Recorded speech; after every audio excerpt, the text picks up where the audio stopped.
Doris put away the dishes, wiped all surfaces, and glanced over her workspace. Everything was in order, as usual. She valued her job greatly, as it was the only one she could get. Doris was not ugly or stupid. She had taken many online courses and could easily replace any cafe worker without harming the establishment. However, Doris was mute. The cafe owner, Mr. Sutton, thought long and hard before hiring her. Doris did not beg or kneel. She had her dignity, even if life was not entirely sweet. Before coming here, she walked around half the city. She always brought all her educational documents with her, but she was not hired for good jobs where speaking was not necessary. She was not hired anywhere at all. Frankly, this cafe was almost the last option. Mr. Sutton was drumming his fingers on the table. "You understand that I can't put you behind the bar and let you go as a waitress. I can't even make you a cook's assistant because you won't be able to look at your notes all the time. Everything needs to be quick and clear. I have a few vacancies. I can offer you a job as a dishwasher. You don't need to talk there. Wash the dishes, and that's all." Doris tried not to show her joy and nodded. "Well, then start tomorrow. And don't be offended, but I'll keep an eye on you at first." Doris nodded again and smiled. Mr. Sutton realized from Doris's first day at work that he had done the right thing. The girl did not get distracted by conversations or run to smoke every 5 minutes, but at the same time, the quality of her dishwashing was excellent, and he never saw a pile of plates on the sink. Already after a week, at the next meeting, he used Doris as an example for her shift worker. Lola came here through her friend's patronage, who had been working as a waitress here. Lola didn't like to work, but she got a job only because her mother made her. A meanie upstart. Doris turned sharply at these words. Lola and her waitress friend were standing behind her, both smiling. "Well, give me some answer that's at least worthy." They laughed and Doris just walked away. If God didn't give people a brain, there's no point in looking for it. 6 months passed. Lola and her friend still teased Doris, but they behaved politely in front of the boss. The rest of the workers didn't take anyone's side, just watched from the sidelines and laughed. They didn't have any special friendship with Doris. Who needs a dishwasher woman as a friend, especially a mute one? Doris was different at home. First, she was always greeted by Ollie, the cat she had picked up almost immediately after her parents' death 4 years ago. It was then that she stopped talking. Doctors treated her at first, but then shrugged their shoulders and said that this was stress, her body's reaction to what had happened, and medicine was powerless here. Doris needed a psychiatrist who specialized in this, but there were none available. For a long time, she couldn't accept it, but then she noticed that it was even more comfortable that way.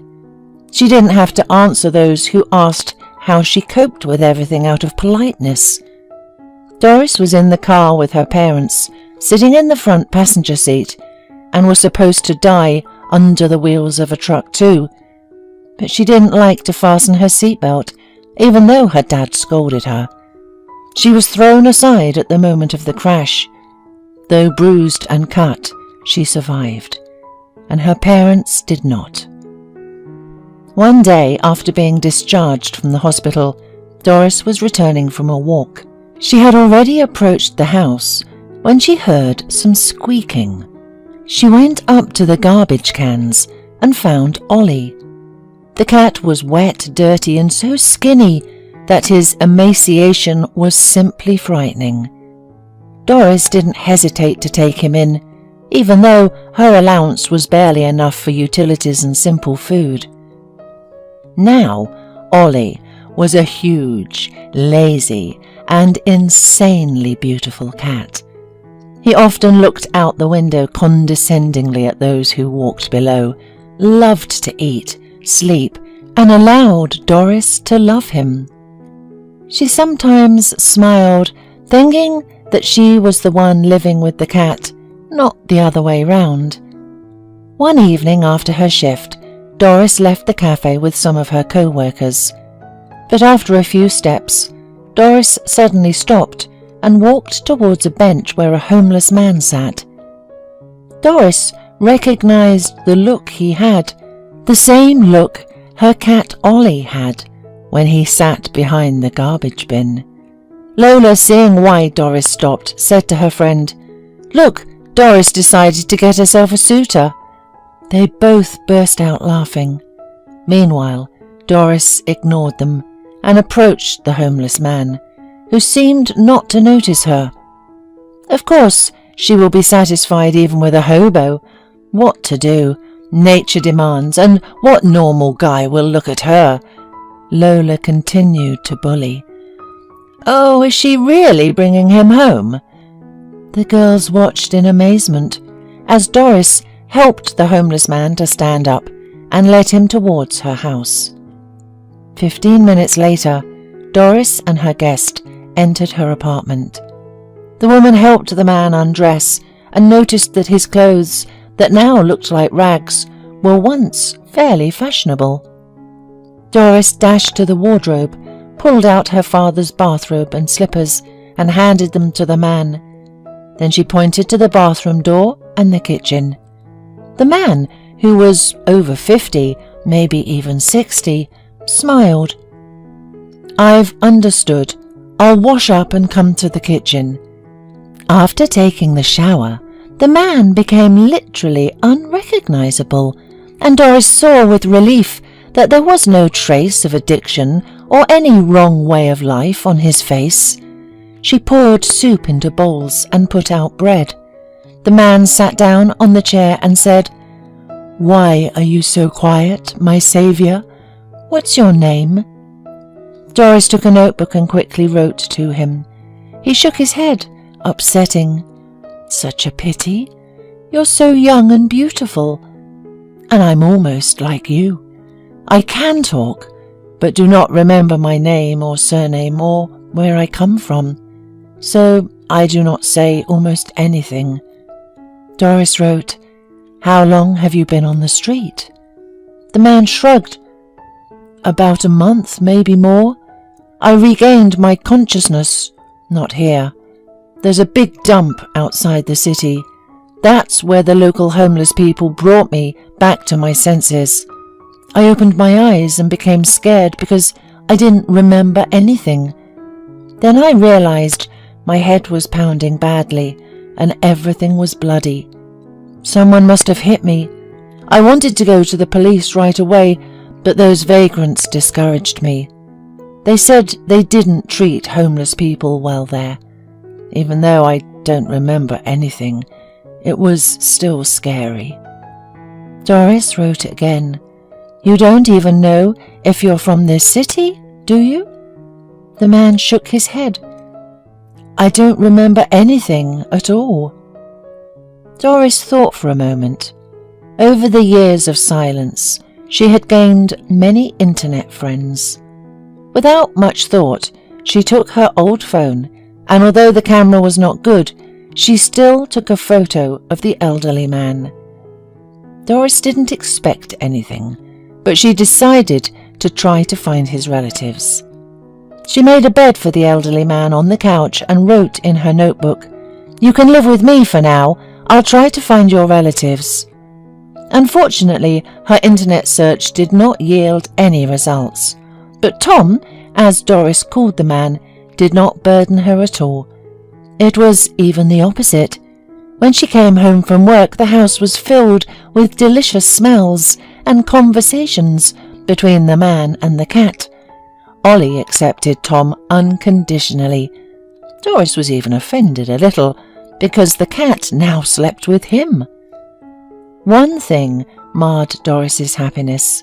Lola and her waitress friend told everyone at work that she had picked up a male homeless person and brought him home because no one else would date her. Doris didn't respond. She hoped the talk would die down on its own. But every day, either Lola or her friend loudly asked, "How's your homeless guy doing? Does he stink a lot? Is he performing his manly duties?" The staff laughed so hard the chairs bounced. Doris often went to the storage room, trying to avoid such questions. It was impossible to prove anything to the taunting people with a pen and notebook. A month passed. Doris decided that her elderly guest was probably lonely. Maybe his apartment was taken away, or possibly something else happened. In none of the cities where she had friends, and she had many, were there any reports of missing people who matched Tom's description. However, one day the man unexpectedly disappeared. Doris heard Ollie's loud meowing as she was still on the stairs. She opened the door and the cat looked at her reproachfully. As Doris later realized, he was bored. He didn't understand where Tom had gone and why no one was talking to him. Doris also didn't know where her lodger had gone. The house was clean and the prepared dinner was still warm. There was a note on the table. "Doris, forgive me. I had to leave urgently. I remembered everything. We will see each other soon." At first, Doris was upset because she was so used to this man. He was about her father's age, maybe a little older. Then she scolded herself. If he left, it meant he was sure that he was needed by someone, and that's good. People shouldn't live without their relatives.